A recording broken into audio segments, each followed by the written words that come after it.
I took leave like I always did by stacking it around real life. My last duty day ended at 1700.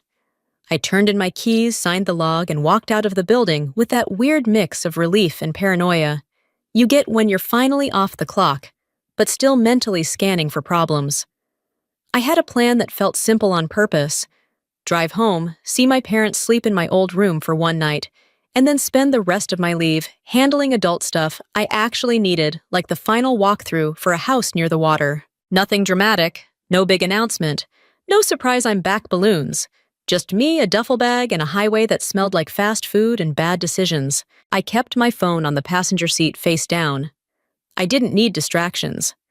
I also didn't need my sister's name flashing on my screen like a warning label. I hadn't told anyone at home what I was doing with my money. That wasn't secrecy, that was survival. By the time I pulled into my parents' neighborhood, the sun was already low, the kind of orange that makes everything look nicer than it actually is. The grass was still the same tired shade. The mailbox still leaned a little to the right, like it had given up trying to stand tall in this family. I parked at the curb and sat for a second with the engine running. I wasn't nervous about seeing my parents. I was nervous about what version of my sister would show up. Kinsley wasn't just moody, she was strategic. She could turn any moment into a fundraiser, any conversation into a courtroom, and any boundary into a personal attack. She had a talent for making you feel guilty for breathing without paying rent. I cut the engine, grabbed my duffel, and walked up the driveway. The porch light was on. Curtains were half drawn. From the outside, it looked normal, cozy even. That's the thing about family drama. It usually happens in rooms that look like they should smell like cookies. I didn't knock right away. I adjusted my bag strap, breathed in, and tried to remember the last time I came home, and it didn't turn into an argument about money. It had been a while. I knocked anyway. A few seconds passed, then the door opened fast, and there she was. Kinsley. Not in a, "Oh my God, you're here" way. Not in a, "How was the drive" way. In a, "I've been waiting behind this door like a bouncer" kind of way. She planted herself in the doorway, so I couldn't step inside. She didn't even pretend she was happy to see me. Her eyes flicked down to my bag, like she was checking for a donation box. "Wow," she said loud enough for the people inside to hear. "You actually came." I blinked. "Hi, Kins." She laughed once. Not a real laugh. More like a sound effect. "Don't call me that." I kept my voice flat. "Navy habit. Is Mom home?" Kinsley leaned her shoulder against the frame like she owned the place. "They're here." I looked past her into the hallway. My dad was standing back near the living room, half in shadow, like he was hoping the darkness could swallow him. My mom was behind him, arms crossed, face tight. Neither of them moved. Neither of them said my name. It hit me right in the chest, sharp and clean. I hadn't even stepped inside, and I already felt like a problem. Kinsley followed my gaze and smiled like she'd been handed an award. "Yeah," she said. "They know you're here." I tried to keep it normal. "I'm on leave. I thought I'd come by see everyone." "See everyone," she repeated, making it sound like a joke. "Bree, be serious." My mom's eyes stayed on me, but her mouth didn't move. My dad shifted his weight like he wanted to say something, then didn't. Kinsley lifted her chin. "Let's not do the fake sweet thing. You didn't come to see everyone. You came to feel better about yourself." I stared at her. "What are you talking about?" She stepped forward a fraction, still blocking the door. "You know exactly what I'm talking about. You stopped helping." There it was, right on schedule. I didn't raise my voice. I didn't do the whole, "I've helped plenty" speech, even though I could have. I could have pulled up bank transfers going back years.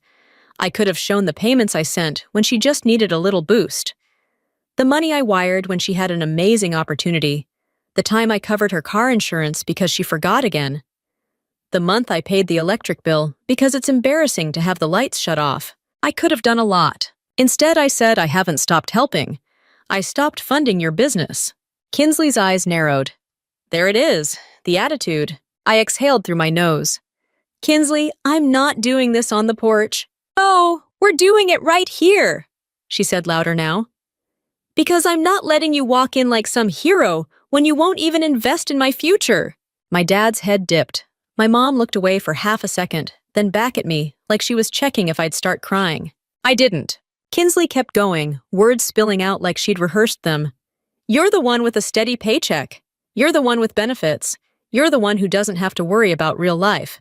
But you come home and act like you're above us. I almost laughed. Almost. Because the idea that the Navy is not real life is one of those things you can only say if you've never had to show up at 0500 on 3 hours of sleep to fix a problem you didn't create, while someone yells at you like you personally invented gravity. But I didn't laugh. I kept my tone even. I'm not above anyone. I'm just not paying for another launch. Kinsley snapped. It's not a launch, it's a business. My mom finally spoke. Her voice was quiet but sharp. Bree, she's trying. I looked at my mom like she'd slapped me. So am I. My dad took one step forward, then stopped. Let's just calm down. Kinsley cut him off with a glance. No, she needs to hear it. And then she said the line that made everything go cold. This house doesn't welcome you. She said it like she was quoting a rule. Like there was a sign on the door, and she was just reading it out loud. I felt my throat tighten, but I didn't let it show. I stared at her, then past her at my parents. I waited. I gave them a clean opening. A chance to be parents. A chance to say, that's enough. A chance to say, of course you're welcome here. My dad's eyes dropped to the floor. My mom's face stayed still. No one corrected her. The porch light buzzed softly above us. Somewhere down the street, a dog barked, like it was warning me to turn around. Kinsley's mouth tilted up. You heard me. I shifted my duffel higher on my shoulder. My hands felt steady, which almost scared me. Like my body had already accepted what my brain was still trying to process. I nodded once. Okay. My mom's eyebrows lifted, like she expected a fight. I didn't give her one. I looked at my dad. You too. His mouth opened, then closed. He cleared his throat. Bree, you know how your sister gets. Just don't make it worse. I stared at him for a beat, then looked back at my mom. She said nothing. Kinsley leaned closer, voice dropping like she was sharing a secret.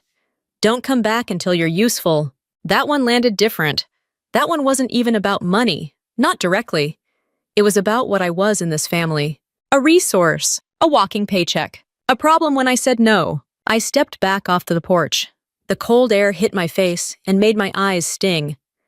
I turned toward my car without rushing like I was leaving a store that had the wrong item, not walking away from my own house. Behind me, the door stayed open just long enough for me to hear Kinsley say, good like she'd won something. I got into my car, shut the door, and sat there with my hands on the steering wheel. My phone lit up with a missed call notification. Not from my mom, not from my dad, from Kinsley. I flipped it over on the seat, again stared straight ahead, and felt something click into place, quiet, solid, and final. Not anger, not revenge. A decision. I started the engine and pulled away from the curb, not knowing where I'd sleep that night, but knowing exactly what I wasn't going to be anymore. I drove until the neighborhood lights disappeared in my rearview mirror, then pulled into the first well-lit gas station I saw, and just sat there with my hands still locked on the steering wheel. My phone buzzed again. Kinsley. I didn't answer. I didn't even decline it. I let it ring out like a timer, then flipped the phone face down so I wouldn't see her name again. My chest felt tight like my body was still waiting for someone to jump out and say the whole thing was a misunderstanding. It wasn't. I got out, walked into the store, and bought the most basic. I am a person who is fine. Supplies a bottle of water, a protein bar, and gum. I stood at the counter while a teenage cashier scanned my stuff like he'd never seen anyone purchase sadness before. Back in the car, I chewed the gum hard enough to make my jaw ache. My eyes were dry. No tears. That part had already burned out like it had happened so many times. My body didn't bother anymore. That's what bothered me. Not that Kinsley said it. That my parents let her. And if I was being honest, really honest, none of it was new. It was just the first time they said it out loud with a door between us. When people ask what it was like growing up in my house, I usually give them the safe version. I say my parents did their best. I say my sister and I were different. I say I left early and joined the Navy because I wanted something stable. All true, but the real pattern was simple. I was the kid you leaned on, and Kinsley was the kid you protected. Even when she didn't need protecting. Even when she was the one swinging. In elementary school, teachers would hand my mom report cards with A's across the board, and my mom would smile like she was receiving a package she forgot she ordered. Good job, Bree, she'd say, distracted. Then she'd turn right back to Kinsley and ask if she packed her lunch, if she remembered her sweater, if she felt okay. Kinsley was always not okay. That was her superpower. By middle school, I was making my own lunches and getting myself to practice. Kinsley got driven everywhere like she was a celebrity trying to avoid paparazzi. If she forgot her homework, my mom would run it to the school. If I forgot mine, my mom would say, "Well, you'll remember next time." I did. I remembered everything. That became my job. By the time I hit high school, money was tight in a way my parents didn't like to say out loud. It wasn't dramatic poverty. It was the slow kind where the electric bill is a week late and the fridge is mostly condiments. The kind where you hear your parents whispering at night and you pretend you don't. So I got a job. I started bussing tables at a diner off the highway. Nothing fancy. The uniform smelled like fryer oil, and the floors were always sticky, but they paid on time. I'd come home with cash tips in my pocket and hand my mom a folded stack like I was paying rent in a place I didn't choose. She'd take it without looking me in the eye, like accepting help from the strong one didn't count as needing help. I told myself it was temporary. I told myself it was teamwork. Kinsley didn't get a job. She tried once at a boutique and quit after 2 shifts because the manager had a tone. Somehow that became a family emergency. My mom made her cocoa. My dad told her she deserved better. I took another shift at the diner and didn't say a word. That's how it went. If I struggled, it was a lesson. If Kinsley struggled, it was a tragedy. The Navy was the first place in my life where the rules didn't change, depending on who was crying louder. I didn't have some movie moment where a recruiter shook my hand and fireworks went off. I just wanted out. I wanted structure. I wanted to earn something that couldn't be taken away by someone else's mood. I also wanted my parents to be proud of me, for the first time without conditions. When I told them I was enlisting, my mom's first question wasn't, "Are you sure or are you safe?" It was, "Do you get paid right away?" My dad said, "That's a steady job." Kinsley said, "Must be nice." And that was it. No banner, no tears, just immediate math. Once I was in, I did what I always did. I carried things. I learned. I showed up early. I listened more than I talked. I got good at being dependable because dependability is currency in both families and commands. At first, sending money home felt normal. It was like muscle memory. My mom would text, "Can you help with the car insurance this month?" And I'd say yes. My dad would call casual, "We're a little short on the electric bill," and I'd handle it. Then it became Kinsley. Not directly at first. She'd frame it like a dream, a plan, a fresh start. "I'm going to start doing event planning," she'd say. Like real weddings and corporate stuff. "I'm going to sell vintage clothes online. It's a thing now. I'm going to be a wellness coach." People make serious money. Every idea sounded like the first page of a brochure. There was always a logo involved. There was always a photo shoot involved. There was always a class she needed to take from a person with a ring light and a fake last name. And there was always a number. Just a small investment. Just to get started. Just until the first clients come in. I sent money the first time because I wanted her to have something. I sent money the second time because my mom begged. I sent money the third time because my dad said she really needs this brie. And after that, it wasn't even about helping her succeed. It was about keeping the peace. Because if I said no, my phone would blow up. If I said no, my mom would cry. If I said no, my dad would get quiet and disappointed. And Kinsley would go nuclear acting like I'd stolen food off her plate. So I paid for calm. And Kinsley learned that calm had a price. I didn't notice the shift at first, but it happened. My name stopped being Bree and started being Bree with the paycheck. When I came home on leave before Kinsley would hug me like a greeting card, then immediately slide into business.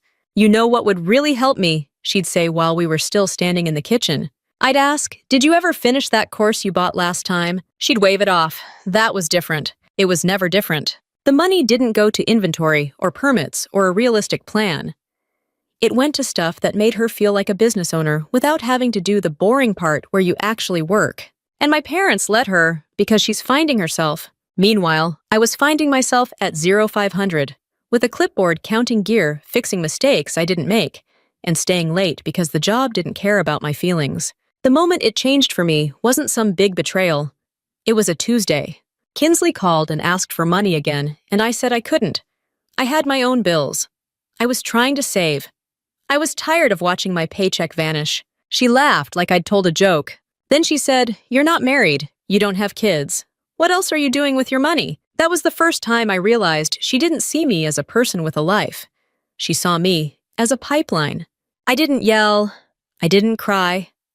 I just said I'm done sending money for business stuff. My mom called within an hour already upset.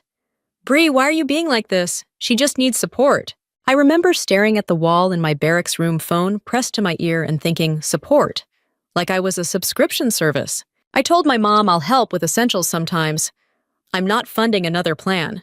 My mom's voice went flat. So you're just cutting her off. I said I'm setting a boundary. She sighed like boundaries were rude. After that, my plan got quiet. I focused on saving. I set up automatic transfers. I paid down debt. I invested like a grown woman who didn't want to be one emergency away from chaos. I built a future that didn't depend on anyone's approval. And I still somehow thought I could come home and be treated like a daughter. Sitting in that gas station parking lot, I pulled up my notes app and typed 3 words with my thumb, slow and deliberate. No more access. Then I erased it and typed it again because the first time felt like a lie. No more access. My phone buzzed again, and this time it wasn't a call. A text from Kinsley lit up the screen. You always run away. That's why you're alone. I stared at it, felt something in me go still, then opened my banking app and scrolled through the transfers I'd sent over the years, little chunks of my life handed over to keep people from being mad at me. I didn't screenshot anything yet. I just looked, long enough to recognize the pattern, long enough to finally stop pretending I didn't. I turned my phone to airplane mode and drove the rest of the way back toward Norfolk like I was escorting my own sanity to safety. By the time I checked into a plain hotel off the interstate, it was late enough that the lobby smelled like stale coffee and somebody else's regret. The clerk slid my keycard across the counter without making eye contact, which honestly felt like customer service at its finest. Up in the room, I dropped my duffel on the carpet and sat on the edge of the bed, fully dressed, boots still on, staring at the wall like it was going to explain my family to me if I waited long enough. It didn't. So I did what I always do when something is out of control. I made a plan. I pulled out my laptop, opened my email, and looked at the calendar for my leave.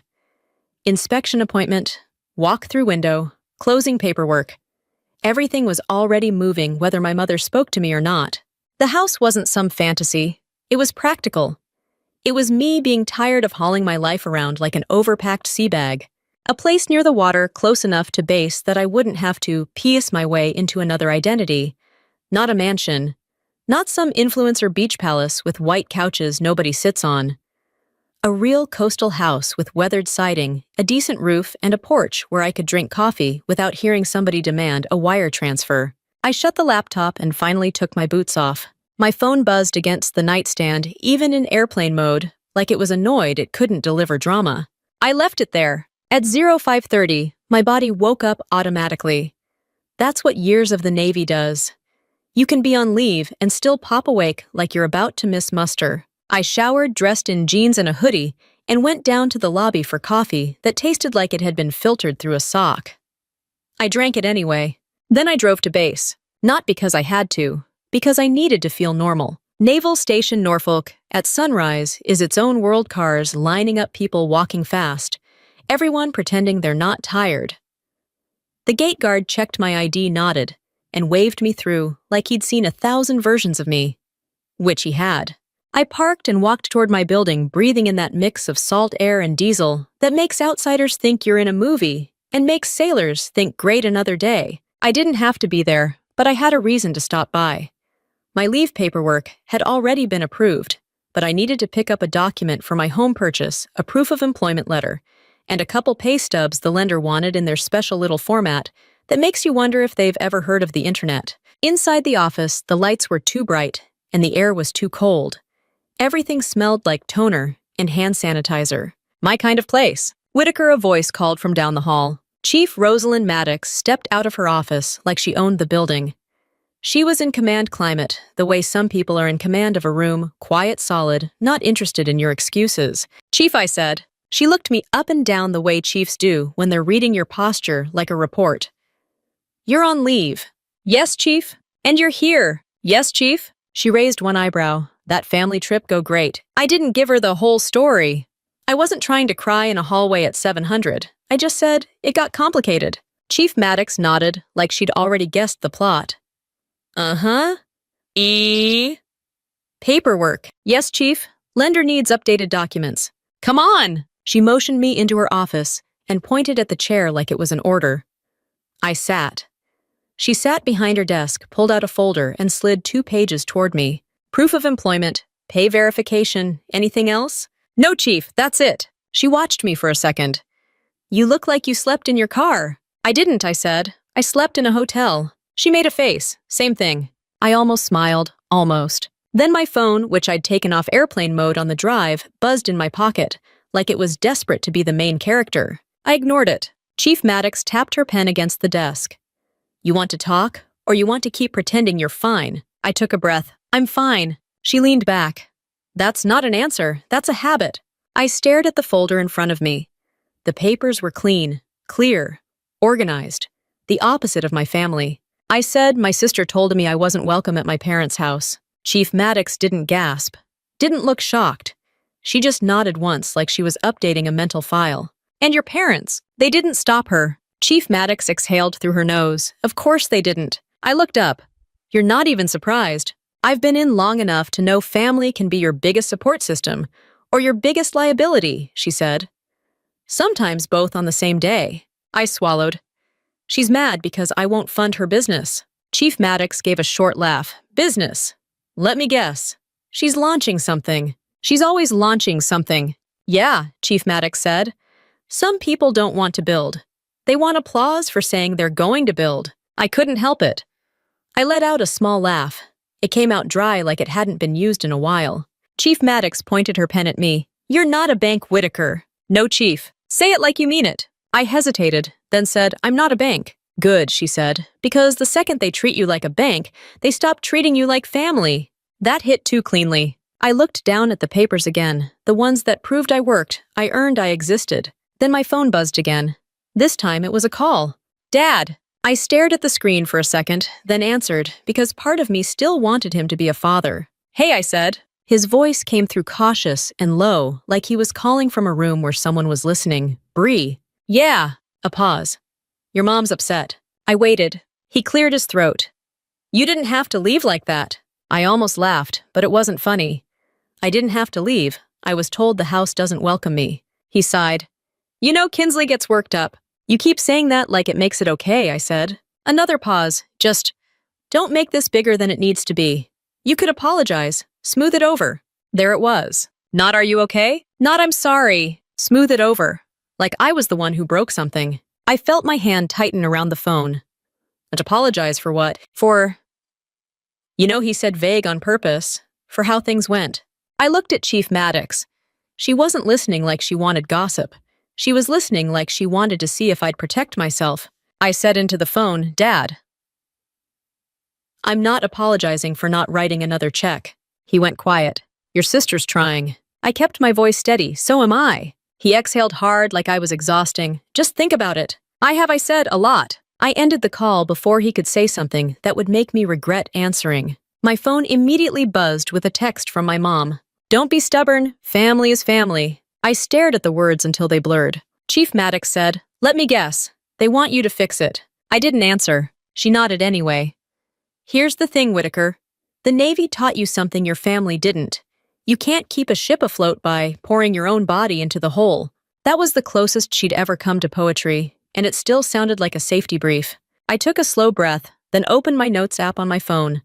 Not dramatic, not emotional, just a list. Passwords. 2FA.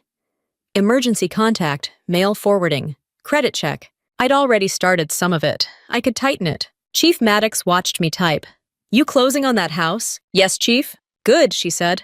Then focus on the mission. Everything else is noise. I nodded because for the first time in 12 hours, I felt like I wasn't about to collapse. I stood up, slid the documents into my folder, and slung my bag over my shoulder. My phone buzzed again, this time with Kinsley's name, like she was trying to remind me she still controlled the story. I didn't decline it. I didn't block her yet either. I just walked out of Chief Maddox's office and into the hallway, letting the fluorescent lights and the steady hum of the building do what they always did, pull me back into the version of myself that gets things done. Outside, the wind off of the water cut across the parking lot, sharp and clean, and I got in my car with a decision settling in my gut, like wait. I wasn't going to fix this with an apology. I was going to fix it by making sure they couldn't touch anything I'd built. I pulled into my hotel parking spot, sat there with the engine running, and then turned my phone back on like I was choosing violence. Quiet, controlled violence. But still, 3 missed calls. 2 from my mom. 1 from Kinsley, a string of texts stacked on top of each other like a bad to-do list. I didn't open them yet. I went inside first, dropped my folder on the desk, and washed my hands like I could rinse off my family.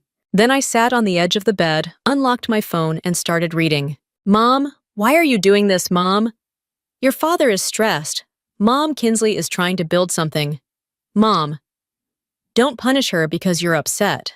That last one almost made me laugh. Punish her, like withholding my paycheck was some kind of cruelty, like I'd been withholding air. Kinsley's text came after all of that, perfectly timed, like she'd let my mom soften me up first. Kinsley, I'm not fighting with you. I'm offering you a chance to be part of something. I stared at the screen until my eyes went dry. Then a second text popped in. Kinsley, call me. Adults talk. Adults, I mouthed alone in my hotel room. And that one actually made me laugh. Quietly once.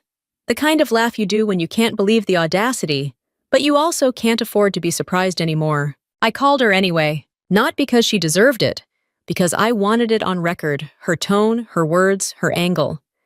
If she was going to keep trying to steer the story, I wanted to hear exactly where she was driving. She answered on the first ring, like she'd been holding her phone waiting for my name. Finally, she said, "Say what you need to say," I replied. There was a pause. I could hear a TV in the background, and the faint clink of a spoon, like she was lounging while I sat in a hotel room trying to keep my life from getting hijacked. "I don't get why you're acting like this," she said, voice suddenly soft. "You show up and make everyone uncomfortable and then storm out." I kept my tone flat. "You told me I wasn't welcome." "You were welcome," she said immediately, like she could rewrite time if she spoke fast enough. "You just weren't welcome to come in and pretend everything's fine while you refused to support the family." There it was again. Family as a business model. "What family support are you talking about?" I asked. "Because I've been sending money for years." She exhaled dramatically. "Oh my God, here we go with the scoreboard." "It's not a scoreboard," I said. "It's my bank account." Kinsley clicked her tongue. "Bree, you're in the Navy. You have stability. You have benefits. You're literally set up for life compared to most people." "Compared to you," I said. "Maybe, because you keep setting fire to your own plans." Silence. Then she laughed sharp. "Wow, so that's what you think of me?" "I think you're capable," I said. "I also think you keep asking for money instead of doing the boring part." "What boring part?" "The part where you actually work," I said. She scoffed. "I am working." "Spending money isn't work," I replied. "It's spending money." Her voice shifted. It got sweeter. That was always her tell. When she went sweet, she was about to ask for something. "Okay," she said. "Let's be practical. You don't have to give me anything. Think of it as an investment." I didn't speak. She kept going, rolling out her pitch like she was on Shark Tank, except the sharks had more empathy. "I'm starting a boutique-style wellness events company," she said. "Not like random parties. Real curated experiences. Small groups. Retreat vibes without the travel. I've already got the name. I've got the brand direction. I've been talking to venues." I pictured her sitting on her bed with a notebook full of Pinterest screenshots. "What do you need?" I asked. "Seed money," she said, casual. "Just to get it off the ground." "How much?" I asked. She didn't hesitate. That meant she'd practiced. 4,000, she said. "That's nothing for you." I let the silence stretch for a beat. 4,000 isn't nothing. "It is for you," she insisted. "You're single. You don't have kids. What else are you doing with your money?" There it was, the same line, like it was part of her contract. I felt my jaw tighten. "I'm saving." For what she asked, voice dripping with fake curiosity. I paused. Not because I didn't know, because I didn't trust her with it. "I'm building my life," I said. She laughed again, softer this time. "Okay, but your life doesn't have to be so selfish." I closed my eyes for a second. Selfish. That was her favorite word. It meant I asked, and you said no. "Kinsley," I said, "I'm not sending you money." Her tone snapped back to sharp. "So you're just leaving me to fail?" "You're not failing," I said. "You're choosing not to do anything unless someone funds it." "That's not fair," she said. "It's accurate," I replied. I heard her breathe like she was building momentum. "You know what," she said. "You've changed since you joined the Navy." I almost smiled. "Yeah, I learned math." She ignored that. "You're colder. You think you're better than everyone." "I think I'm tired," I said. I think I've been paying for peace and calling it help. Peace, she snapped. You don't even live here. You don't know what it's like. I leaned back against the hotel headboard. I know what it's like to work. I know what it's like to plan.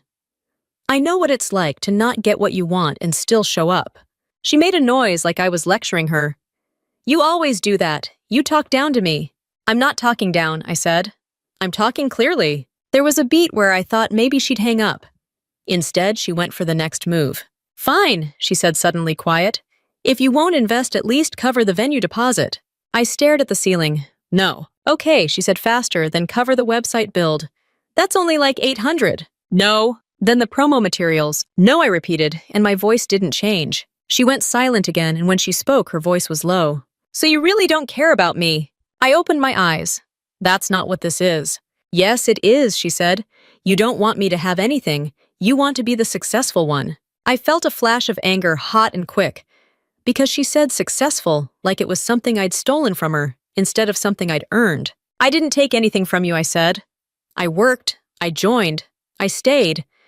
I didn't quit when it got hard. She snapped. Not everyone wants to join the military and become a robot. I actually laughed this time. Trust me, if I were a robot, I'd have better sleep. She ignored it. Mom and Dad are embarrassed. Do you know how it looks when you refuse to help your own sister? I'm not refusing to help, I said. I'm refusing to bankroll. She made a disgusted sound. Whatever. Keep your money. Keep your little savings. Keep your perfect life. Then, like she couldn't stop herself, she added, Don't bother coming back. You made your choice. My stomach tightened, but my voice stayed even. You already told me that. She hung up. I stared at my phone for a second, then set it down on the nightstand like it was contaminated. 10 seconds later, a group text popped up. My mom, my dad Kinsley, and 2 relatives I barely talked to. Kinsley Bree won't help me start my business. She came home and disrespected Mom. Aunt Linda Bree, is that true?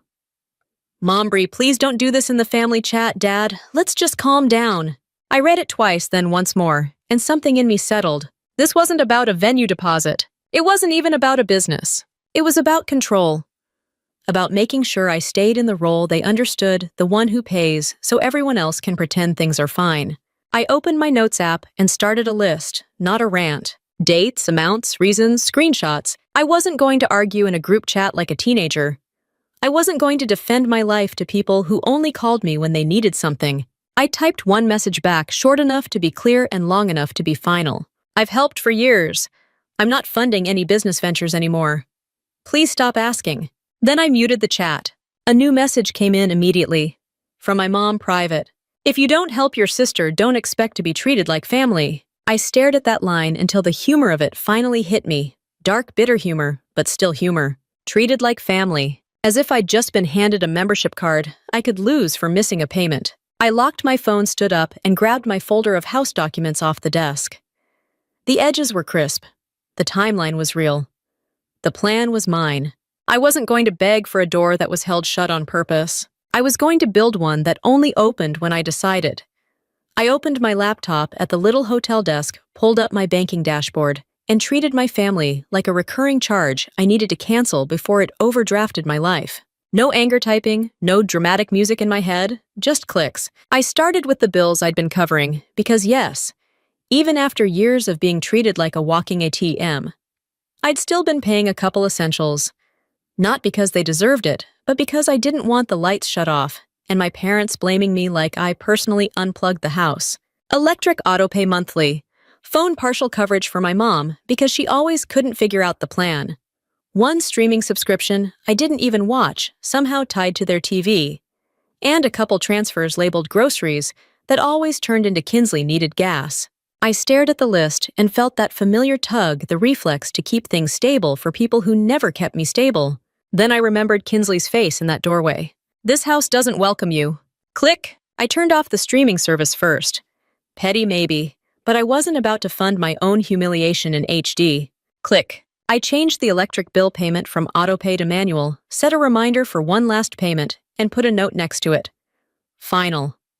No discussion. I didn't want a gotcha. I wanted clean separation. Next phone. I opened the carrier app and removed my card from the account. I didn't cancel her service or do anything dramatic. I just stopped being the silent sponsor. If my mom wanted to keep her phone, she could pay for it like every other adult in America. Click! Then I pulled up my savings and investment accounts and checked the settings.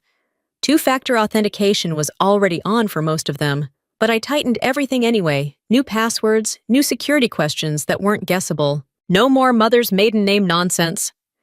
No more answers a family member could know. I also changed the answer to first pet to something completely unrelated, because if Kinsley knew one thing about me, it was how to weaponize my past. Then I did the thing that felt weirdly emotional, even though it was just a form.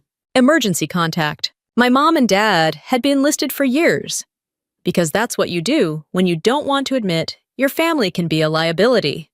I stared at their names on the screen for a second, Howard Cheryl, and thought about how neither of them said one word while Kinsley stood there like a bouncer. I changed it. Primary, my close friend Tasha from my command, the one who actually showed up when life got messy. Secondary, Chief Maddox, because if something happened to me, I trusted her to act, not perform grief for an audience. I hit save. My chest loosened just a little, like my body finally believed I was allowed to protect myself. My phone buzzed again. Group chat. I didn't open it. Instead, I opened my credit monitoring app and ran a quick check.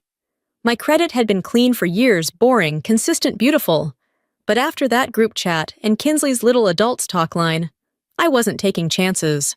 I placed a fraud alert. Then I froze my credit. It took 10 minutes and felt like locking my front door in a neighborhood where people keep accidentally trying your handle. Once it was done, I exhaled and stared at the screen. There was something almost funny about it.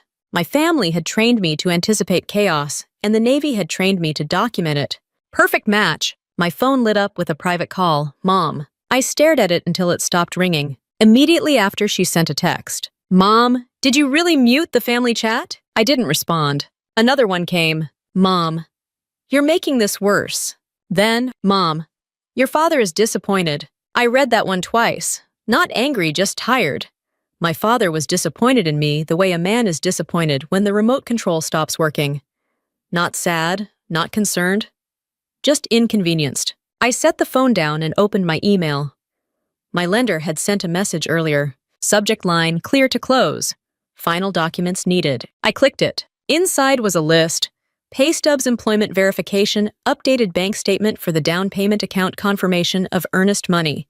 All things I could provide. All things that had nothing to do with my family. I forwarded the email to myself with a note handle today. Then I texted my realtor. Me. Still good for walkthrough on Friday, realtor. Yep. Friday, 10 o'clock. Bring ID. I stared at the message for a second. Friday, 10 o'clock. A normal adult appointment. A real milestone. Not a fight, not a plea. Not a negotiation with someone who thought my paycheck belonged to them. My phone buzzed again. Kinsley this time. I answered without thinking, then immediately regretted it. What I said. Her voice was bright, like she was calling to invite me to brunch. Hey, so Mom told me you're acting crazy. I almost laughed. Acting crazy? Yeah, she said. Like muting the family chat, that's childish. I leaned back in the chair. I'm not arguing with you in a group chat. It's not arguing, she said. It's accountability. Accountability would be you paying your own bills, I replied. Her tone shifted. Okay, wow. You're really gonna do that thing where you talk down to me? I'm not talking down, I said. I'm talking straight. She sighed dramatically. You don't get it. You don't live here. Exactly, I said. And I'm not paying to live there either.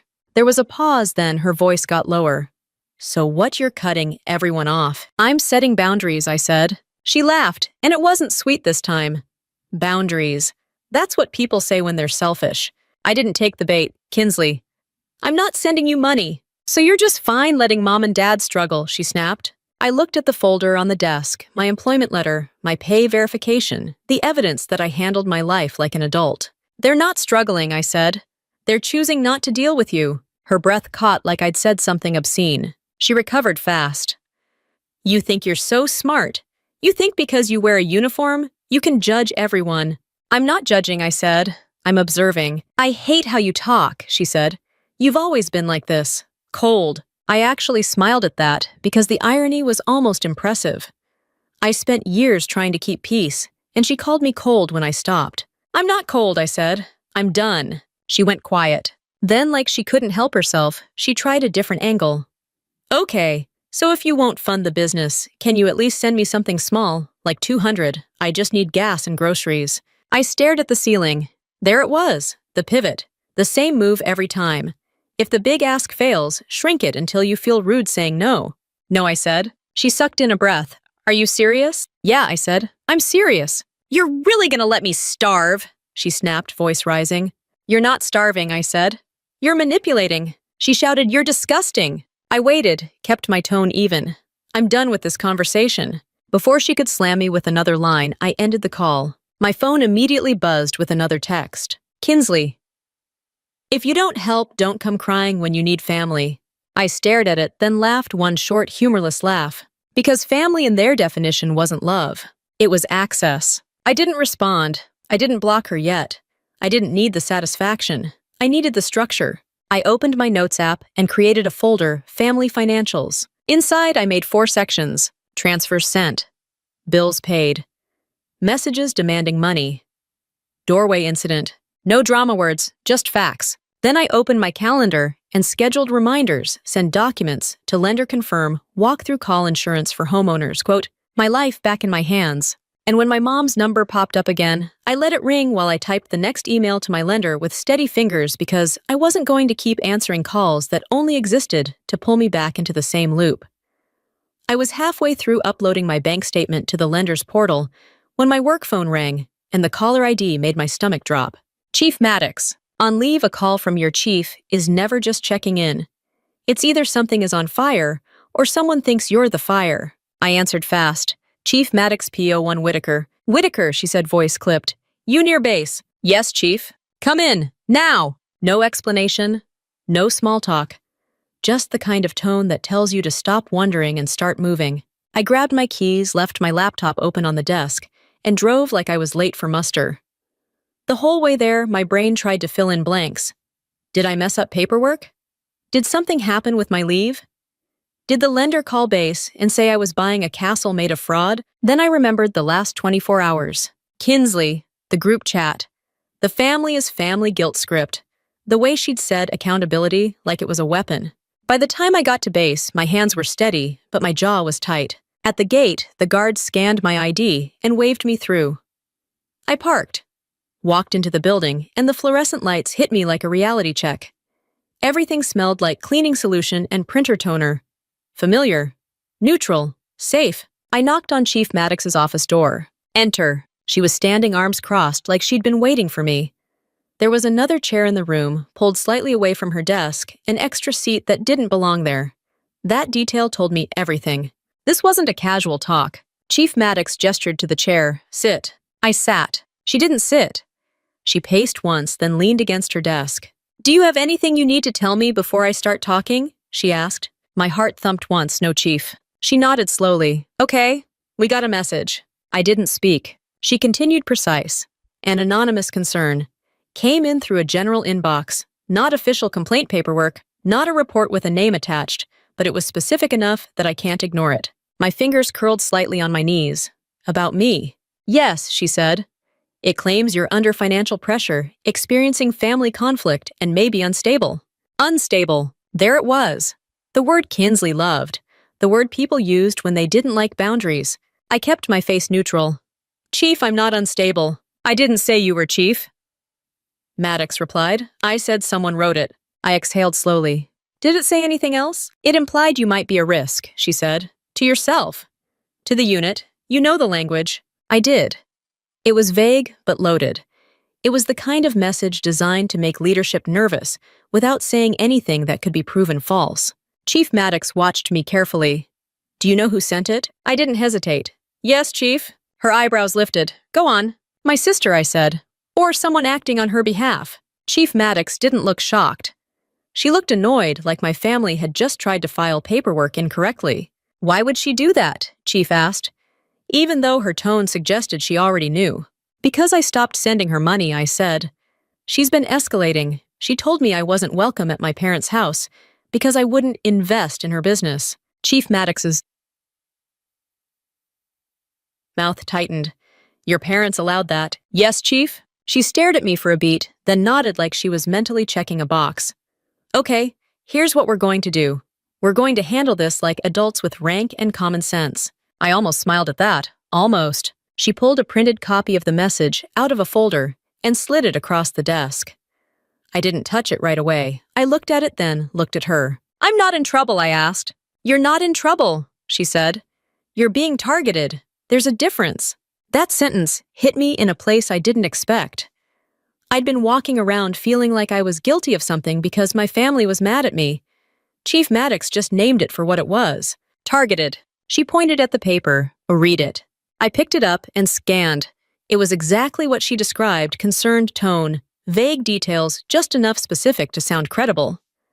It mentioned I'd been acting different, that I'd cut off family support, that I was hoarding money and isolating. Hoarding money, because I wasn't giving it to them. My throat tightened, but I kept my voice flat. This is her. Chief Maddox nodded. I believe you, but believing you isn't enough. We document, we address, we close the loop. She sat down, finally pulled her keyboard closer, and started typing.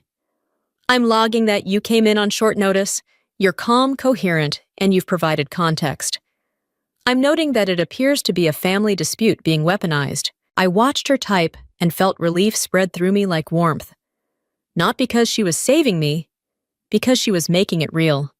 Paperwork, records. The kind of truth that doesn't care about feelings. Chief Maddox looked up. Do you have receipts? Yes, Chief. Show me. I pulled out my phone, opened my notes folder, and scrolled to the screenshots I'd taken. The group chat. Kinsley's texts. My mom's line about not being treated like family if I didn't help. I handed the phone over. Chief Maddox read without expression, then gave me a look that said she'd like to personally throw my sister into the sea. She slid the phone back. Good, keep all of it. Yes, Chief. She tapped her pen against the desk. Now listen carefully. You are not required to explain your personal finances to your family. You are not required to fund anyone's lifestyle. And you are not required to take abuse just because it comes with a Christmas card. I nodded. And she added, you are going to protect yourself the same way you protect a supply chain. You close gaps. You reduce access. You control information. Yes, Chief. She leaned back. Who's your emergency contact? I hesitated for a fraction of a second, then said I updated it. Primary is my friend Tasha. Secondary is you, Chief. Chief Maddox blinked, then smirked. Bold. It's practical, I said. She gave a short nod. Good. Then her voice went serious again.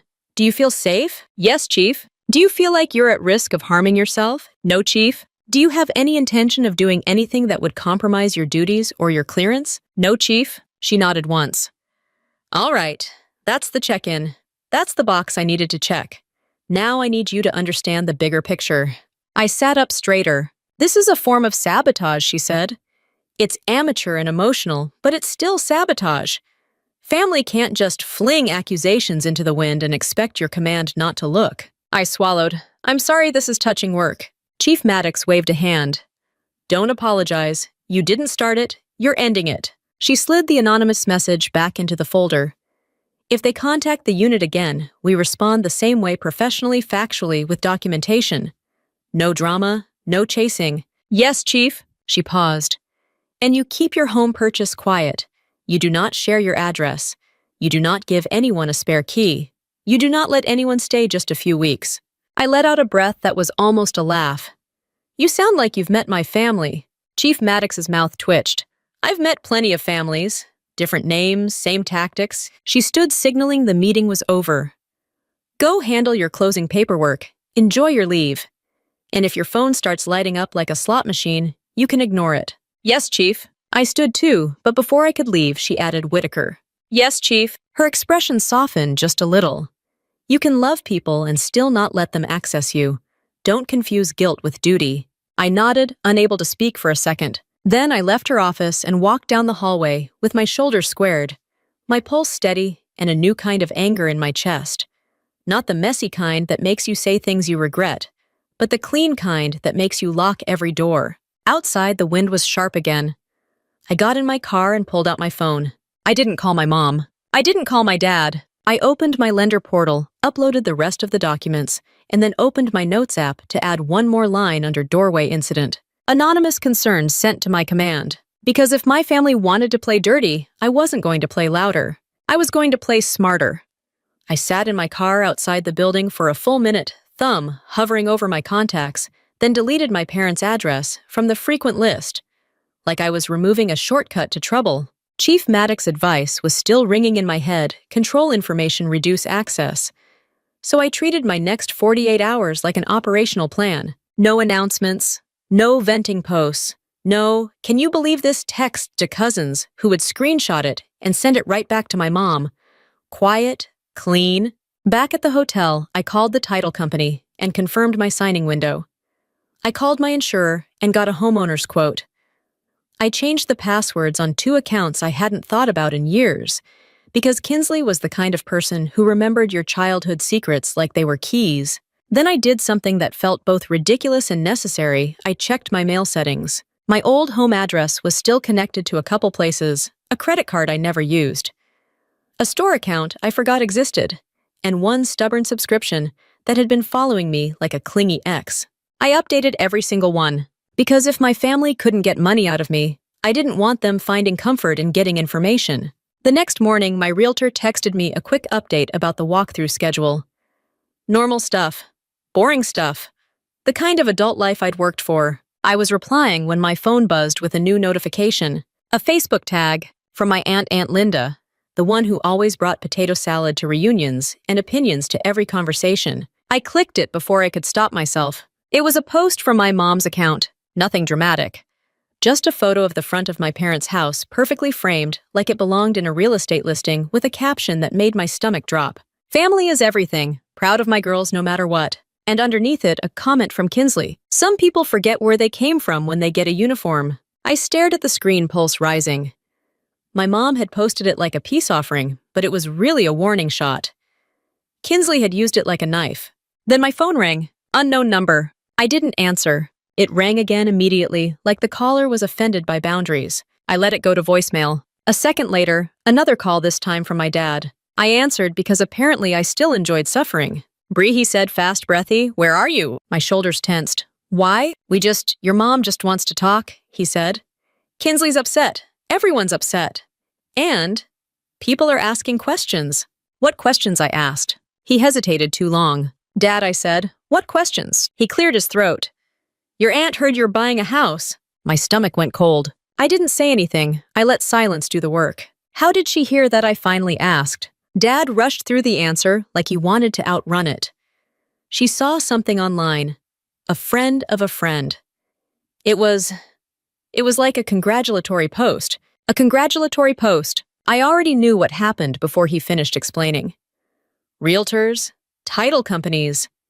Somebody had posted something like, so excited for my client, with a general location tag, and my aunt, who treated Facebook like a federal database, had found it. Dad, I said carefully, did Mom post about me buying a house? No, he said. Then softer, not exactly. That was dad language for yes. I closed my eyes. What did she post? Just something about family, he said. It wasn't bad. I almost laughed. Everything she posts is about family. That's the point. He went quiet. Then he tried the soft approach. Bree, your mom's just hurt. She doesn't understand why you're being so distant. I opened my eyes and stared at the wall. She understands. She just doesn't like it. Dad sighed. Kinsley thinks you're doing this to punish her. I clenched my jaw. I'm doing this because I'm an adult and I'm allowed to own things. He started to speak, then stopped. Your mom wants to know where it is. There it is, I said. What? That's why you called, I said. Not to ask if I'm okay. To ask for my address. Bree, that's not fair, he began. It's accurate, I cut in. I'm not giving you the address. His voice sharpened. So you don't trust your own parents. I stared at the ceiling again. You stood there while she told me I wasn't welcome. Don't act surprised that I'm careful. Dad didn't have an answer for that. He went back to the usual line. Just, don't make this bigger than it is. I laughed once low. Dad, you already made it bigger when you let her call my command. Silence. Then his voice dropped. That was Kinsley. Not us. Who pays her phone bill? I asked. He didn't answer. I ended the call without yelling. That was my new skill, ending things without performing emotions for people who didn't deserve them. My phone immediately buzzed with a text from my mom. Mom, we heard you bought a house near the water. Why didn't you tell us? So that was the narrative now. Not are you safe? Not I'm sorry? Not even congratulations. Why didn't you tell us? Like information was a right. I didn't reply. Then another text came in Kinsley. Kinsley, you bought a beach house but can't help your own sister. That's disgusting. I stared at it and felt something in my chest go still. Beach house. She made it sound like I was sipping cocktails on a yacht, not buying a modest coastal home, with careful budgeting, and a lender who wanted my blood type. I opened my notes folder and added a new section, leaks. Then I took action. First, I texted my realtor. Me, can you remove any posts about my closing and ask your team to do the same, realtor? Of course. I didn't post anything with details, but I'll make sure nothing is shared. Second, I called the title company and asked them to lock down privacy. No sharing, no casual client mentions, no public congratulations. Third, I pulled up my USPS settings and ensured all mail forwarding and informed delivery were under my control. I changed the password again, because why not? Then I did what Chief Maddox would call closing the gap. I wrote house rules before the house even fully belonged to me.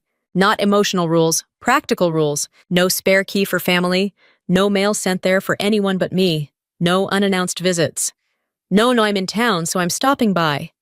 All visits by invitation, and that invitation can expire. I typed it out in a clean note, like it was a policy memo, because that's what it was, a policy for my peace. My phone buzzed again. Group chat. I unmuted it just long enough to see what was happening. Aunt Linda. Is it true Bree bought a beach house? Cousin Markwell must be nice. Mom Bree hasn't responded. I'm worried. Kinsley. She doesn't care. She thinks she's better than us. My mom's I'm worried line would have been hilarious if it weren't so predictable.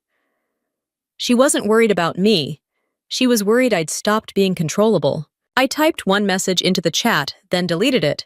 Then typed a different one. I'm not discussing my finances or my address. Please stop. Short, clear, no arguments, no explanations. I hit send. Immediately, Kinsley replied, "So you're hiding it because you're ashamed." I stared at that, then smiled a little. Not because it was funny, because it was proof. If I didn't give them information, they'd try to shame it out of me. If I didn't give them access, they'd try to guilt it out of me. That was the whole game. My phone buzzed with a voicemail notification from the unknown number that called earlier. I played it. A woman's voice, sharp, unfamiliar. "Brianna, this is Janet Bloom. I'm a realtor in your parents' area. Your sister said she had questions about a property you're purchasing and asked me to reach out. Please call me back." My stomach tightened. Kinsley had tried to involve a realtor. Not even my realtor, someone local to them. Someone she could charm into digging. It was petty, but it was also real-life dangerous. Because people like Kinsley didn't need to steal your money to hurt you. They just needed your information. I saved the voicemail. Then I opened my notes and added another line under leaks. Kinsley contacted a realtor to fish for details. I set my phone down, stood up, and paced the small hotel room, once breathing slow. I wasn't panicking. I was adjusting. I sat back down at the desk, opened my laptop, and drafted one email, polite, firm, simple. To Janet Bloom, subject, do not contact me again. I'm not working with you. Please do not share or seek any information about my purchase. Any further contact will be documented. I didn't send it yet. I read it twice, removed anything emotional, and kept it clean. Then I opened my calendar and double-checked the walkthrough time. Friday, 10 o'clock. The plan was still the plan. My family could talk all they wanted. They weren't getting my address, they weren't getting a key, and they definitely weren't getting to rewrite my life into a group chat storyline. Not anymore. I sent the email to the random realtor, shut my laptop, and laid my ID and closing folder on the desk like I was setting out gear before an inspection. Friday morning came fast. I drove to the walkthrough with my coffee in the cup holder and my nerves under control. The sky was gray-blue, the kind of coastal morning that smells like salt even before you see the water. My realtor met me outside the house with a clipboard and that upbeat professional smile people use when they don't know your family, just tried to crowdsource your address. "Morning, Bree," she said. "You ready?" "Yep," I said, and I meant it. The house wasn't a dream mansion. It wasn't a look-at-me purchase. It was practical and mine. Weathered siding, solid roof. Good bones, nothing fancy. A small porch, a yard that would need work. A short drive to base.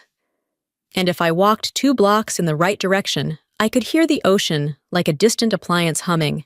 We did the walkthrough the way adults do, checking outlets, running faucets, testing the garage door, making sure nothing that wasn't supposed to disappear had vanished. As I flipped light switches and opened cabinets, I felt something I hadn't felt in a long time. Calm. Not the calm you get because everything's easy. The calm you get because you finally made a choice that doesn't require anyone else's permission. My realtor handed me a set of keys attached to a plastic tag. Title company's expecting you at noon.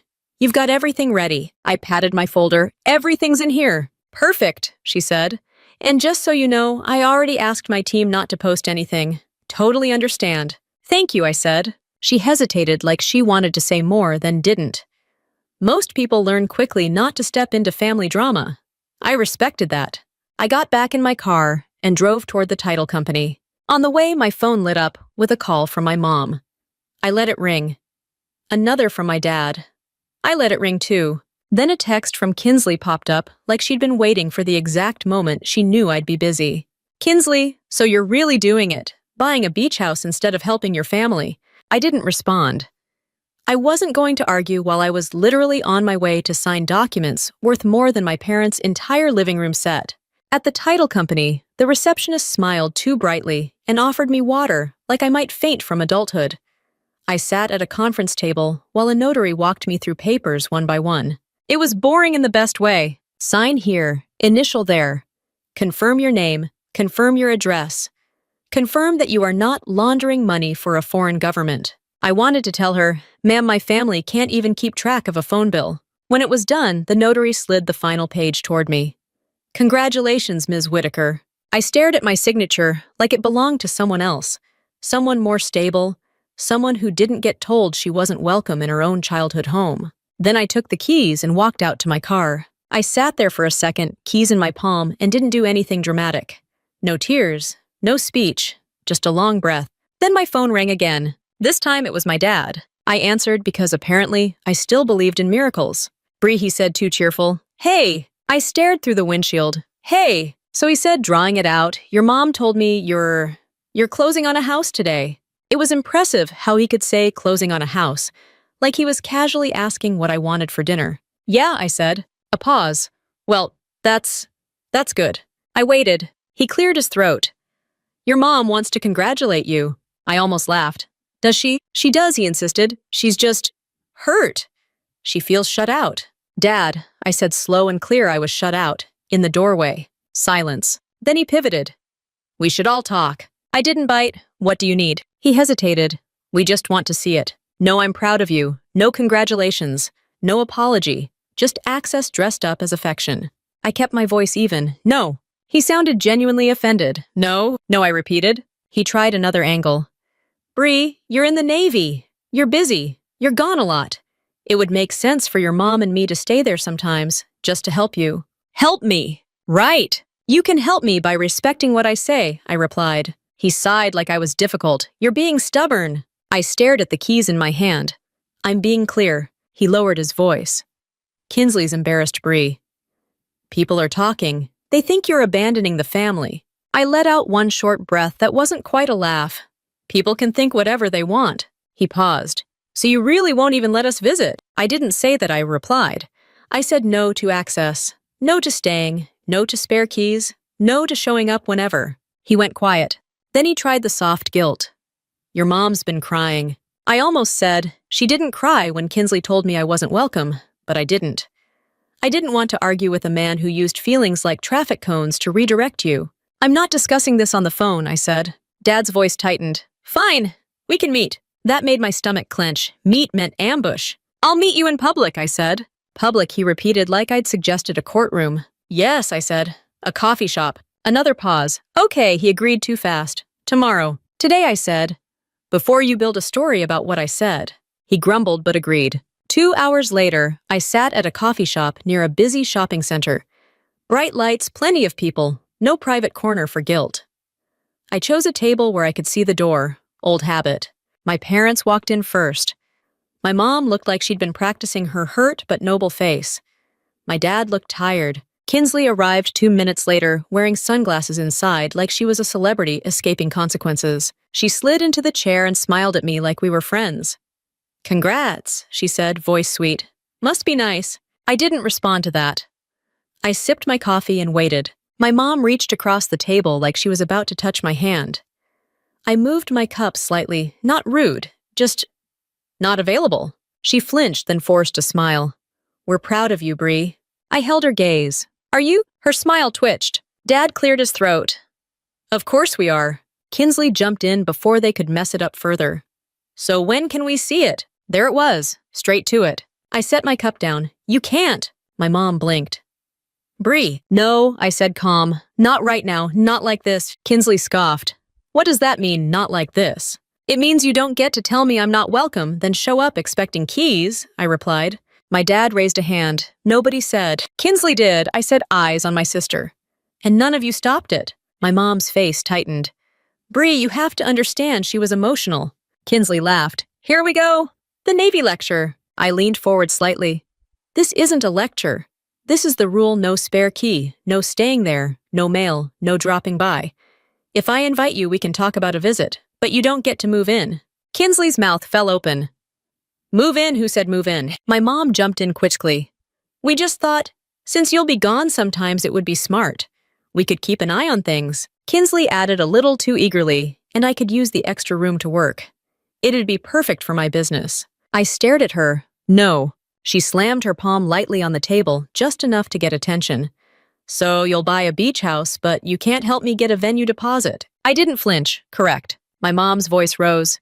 Bree, this is family. I nodded once. Then act like it. Don't treat me like a payment plan. Kinsley leaned back, eyes narrowed. You're really going to hold a grudge over one sentence. I looked at her steady. It wasn't one sentence. It was the truth. My dad's jaw tightened. He looked like he wanted to push harder, but he was in public, and that made him careful. My mom tried again, softer. Honey, we just want to be close to you. I met her eyes. Then start by respecting a no. Kinsley let out a sharp laugh. You're unbelievable. I didn't argue. I didn't defend. I just sat there calm in a way that made her uncomfortable because she couldn't pull me into the old loop. Outside the window, people walked past carrying shopping bags and iced drinks, living their own lives, not negotiating their dignity at a coffee shop table. I picked up my keys in my pocket with my fingertips like a reminder, then stood up. I'm leaving, I said. My mom's eyes widened. Bree, don't. I'm not doing this, I said simple. I said what I said. Kinsley scoffed loudly. Run away like always. I didn't even look at her. I walked out, got in my car, and drove toward the house. My house with the keys heavy in my pocket and the ocean air waiting like it didn't care who was mad at me. I pulled into my driveway, sat with the engine off, and stared at my front door like it was the one place on earth that didn't require me to negotiate. I went inside, dropped my keys into a bowl on the counter, and did a quick lap through the house the way I'd done on ship's eyes on doors, windows, locks. Anything that could become a problem if someone decided your boundaries were optional. Then I set up the camera system I'd ordered the minute the leak happened. Nothing fancy. A doorbell and 2 exterior cams, motion alerts to my phone. Practical. I wasn't trying to catch a criminal mastermind. I was trying to catch my family just stopping by. By late afternoon, my phone buzzed with a text from my mom. Mom, we should talk again. You left without resolving anything. Resolving. Like I'd missed a step in her script. I didn't answer. 10 minutes later, another text. Mom, your father drove all the way here for you, and you walked out. That was cruel. Driven all the way here. My stomach tightened. I reread it twice slower the second time. Here. They didn't have the full address I'd told myself. They didn't know. Then how did my father drive all the way here? I opened my camera app. Nothing. Just the front porch, empty sunlight slanting across the steps. The street quiet. A neighbor walking a dog. Normal. Maybe my mom meant here as into the coffee shop. Maybe she was being dramatic. That was always possible. I forced myself to breathe and stayed focused on what I could control. I wrote one response and kept it short. Me, I said what I said. Please respect it. I set my phone down and tried to do something normal like unpack. I opened a cabinet and realized I didn't have a single plate in the house yet. My life was still half in boxes. I had a couch being delivered in 2 days and a mattress on the floor like I was a college kid with a mortgage. I smiled at that. It was stupid and perfect. Then my phone buzzed with a motion alert. Front door. My chest went tight instantly. I opened the camera feed. For a second, all I saw was the top of someone's head. Then the camera adjusted. My mom, my dad, and Kinsley standing a little behind them, holding a rolling suitcase like she was checking into a resort. My body went cold. I didn't move. I didn't open the door. I just stared at my phone while they stood on my porch like this was normal, like the coffee shop conversation had been a scheduling misunderstanding, not me saying no in plain English.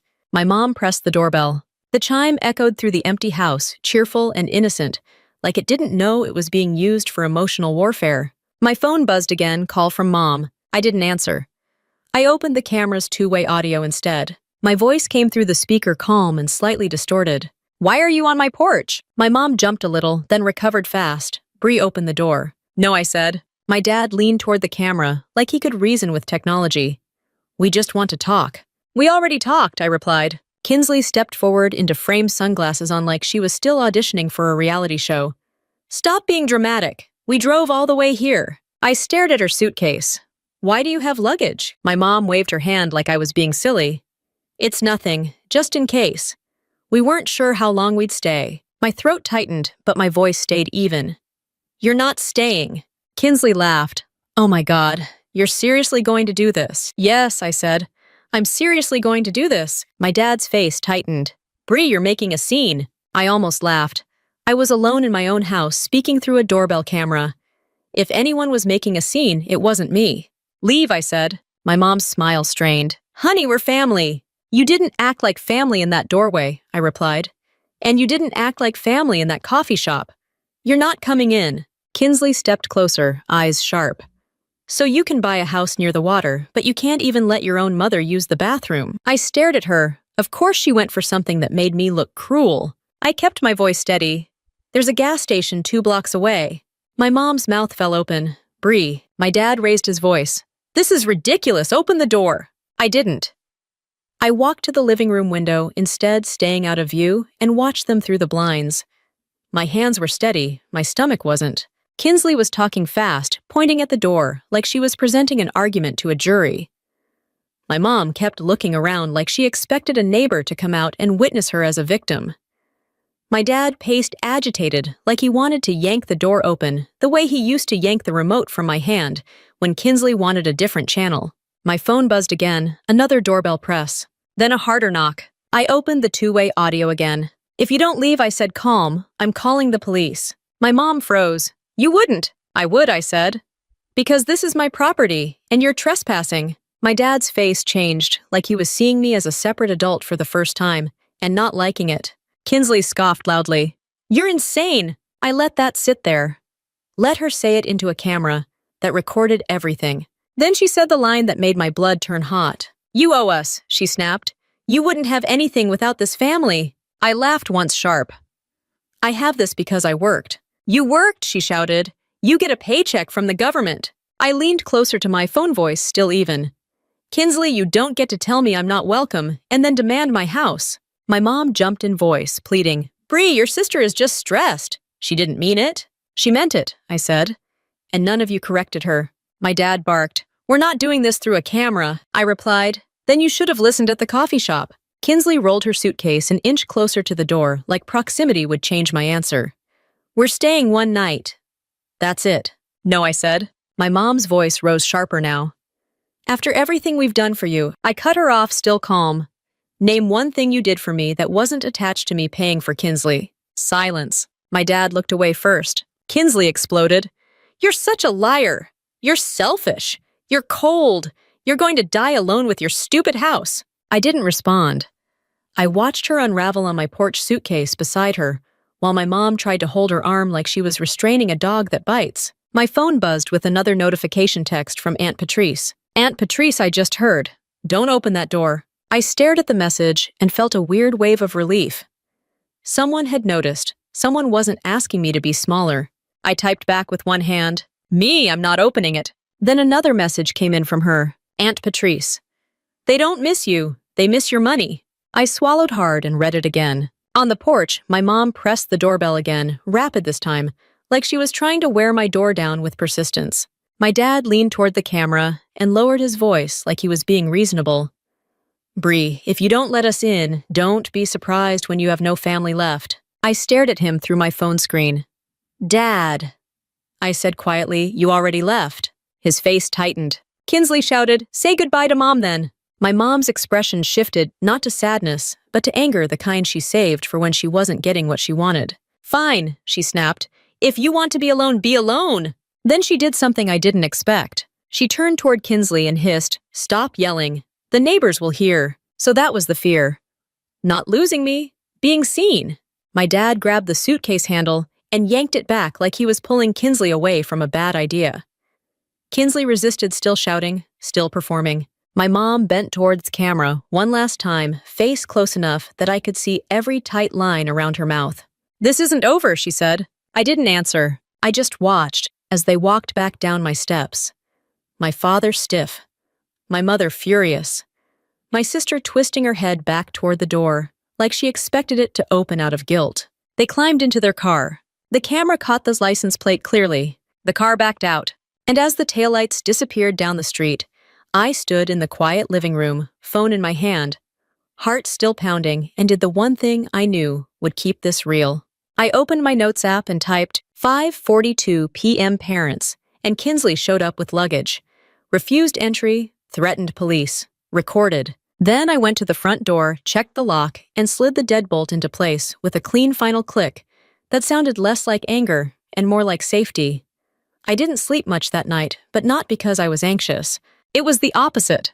The house was quiet in a way I wasn't used to. No doors slamming, no voices arguing through walls. No one asking what I was doing with my money or why I wasn't doing more.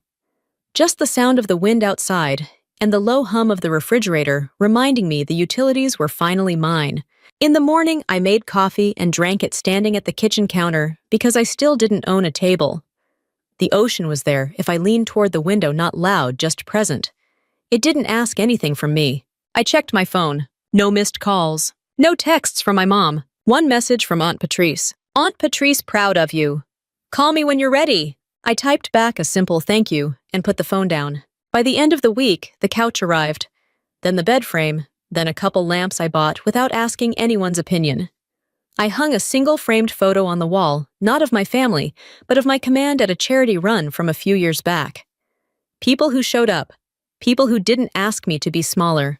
Work settled back into its rhythm. Chief Maddox didn't bring up the anonymous concern again, which told me everything I needed to know. It had been handled, logged, closed. The kind of problem that dies when it's exposed to facts. A few days later, she stopped me in the hallway. Whitaker. Yes, Chief. She handed me a folded piece of paper. You were selected for an upcoming billet. It's not flashy, it's solid. I opened it and scanned the details. It was a good assignment. More responsibility, more trust. The kind of thing you earn quietly. Thank you, Chief, I said. She gave me a look. You didn't get here by accident. I smiled because for once I didn't feel like I had to explain myself. That weekend, I invited a few people over. Nothing big. Tasha from my command. 2 neighbors I'd met while bringing in boxes. One of them brought chips. The other brought a folding chair because, as she said, every new house needs one ugly chair. We sat in the living room, shoes kicked off, drinks balanced on boxes, laughing about nothing important. No one asked how much the house cost. No one hinted they might need to stay just a few nights. No one acted like my success was a group project they deserved credit for. At one point, Tasha raised her cup and said, to boundaries. Everyone laughed, but it wasn't a joke. Later that night, after everyone left, I stood on the porch and let the air settle around me. The street was quiet. The cameras were still. The locks were solid. My phone buzzed. Mom. I stared at the screen for a full 10 seconds before answering. Hello, I said. Her voice sounded smaller than I expected. Bree. Yes. Another pause.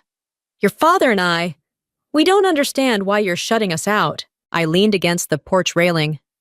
I'm not shutting you out. I'm setting rules. She exhaled sharply. Rules shouldn't apply to family. I kept my voice even. They apply to everyone. She didn't like that.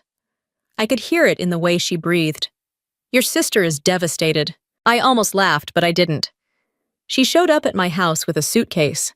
She was emotional. She was entitled, I corrected. My mom's voice tightened. You didn't have to threaten the police. I didn't threaten, I said. I explained consequences. Another pause, then softer. We raised you better than this. I nodded to myself. You raised me to take care of myself when no one else would. She didn't respond. I waited, not filling the silence, not rescuing her from it. Finally, she said, "Can we start over?" I chose my words carefully. "We can talk. We can meet in public. I'm not giving out my address. I'm not giving out keys. And I'm not giving money for Kinsley's business." She inhaled sharply like she wanted to argue. I added, "Those aren't punishments. They're conditions." She was quiet for a long moment. "I'll talk to your father," she said finally. "Okay," I replied. She hesitated. "We love you." I believed she believed that. I just also believed she didn't know how to love without control. "I know," I said. We hung up without yelling. That alone felt like progress. Kinsley tried once more a few days later. Her text came in at midnight. "Kinsley, Mom says you're being dramatic. You really going to throw away your family over money?" I didn't answer. 10 minutes later, another one. "Kinsley, you think that house makes you better than us?" I stared at the messages and felt nothing. No anger, no urge to defend, no need to correct the narrative. I typed one response. "Me, I'm not discussing this anymore. Take care." Then I blocked her. Not with ceremony, not with satisfaction, just a tap and a setting change. The next morning I updated my notes. Contact with Kinsley blocked. I didn't feel lighter. I felt steadier. Weeks passed. The drama didn't vanish overnight, but it lost its grip. Without my reactions, it had nowhere to go. No audience, no fuel. My parents sent occasional messages, neutral, careful. I replied when I felt like it. I didn't rush. I didn't apologize for boundaries that had already proven necessary. One afternoon, as I came back from work, my neighbor waved from her porch. "You settling in okay?" she asked. "Yeah," I said. "I think so." She smiled. "Good, you deserve it." That simple sentence hit harder than any apology. That night, I cooked dinner in my own kitchen, ate it on the couch, and let the quiet sit with me. Not the lonely kind, the earned kind. I thought about the doorway at my parents' house. The silence. The sentence that pushed me out. "This house doesn't welcome you." They were right about one thing. That house didn't. This one did. And it didn't require me to pay an entrance fee. I locked the door, turned off the lights, and went to bed knowing I hadn't won anything. I'd just stopped losing myself to people who thought love came with a receipt. And for the first time in a long time, that felt like peace. I used to think family meant unlimited access.